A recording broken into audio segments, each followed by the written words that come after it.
Ngayon, sabi mo kanina, ninanakawan ng tao ang Diyos ng buong bansa. Ninanakawan ninyo ako nitong buong bansa. Israel yung bansa na yun, hindi naman lahat ng mga bansa yun kapatid. Ka naman, tinatakot mo pati Pilipino dun Yung buong bansa yun, Israel lang yun. Ang mga Israelita inutusan nung ikapo, dalhin ninyo ang buong ikasampung bahagi sa kamalig upang magkaroon ng pagkain sa aking bahay. Sabi niya sa mga Israelita. At alam mo ba kapatid kung bakit nag-utos ang Diyos ng ikapo?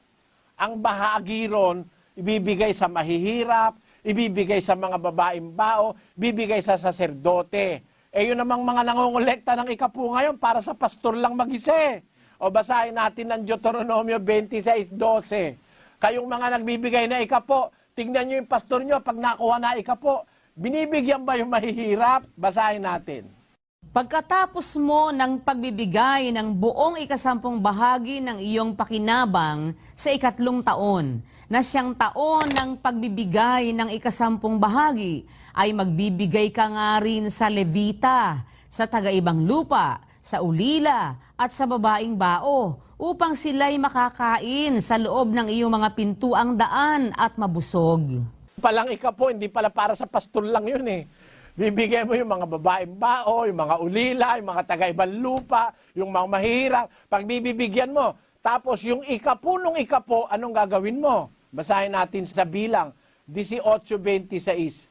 Bukod dito, isasalitain mo sa mga Levita at sasabihin mo sa kanila, pagkuha ninyo sa mga anak ni Israel ng ikasampung bahagi na aking ibinigay sa inyo mula sa kanila na inyong pinakamana, ay inyong ihahandog nga na pinakahandog na itinaas sa Panginoon ang ikasampung bahagi ng ikasampung bahagi. Pagka kumuha pala ng ikapo yung mga sacerdotes levitas, yung 10% nun, ihahandog nila sa Panginoon na parang alay na susunugin.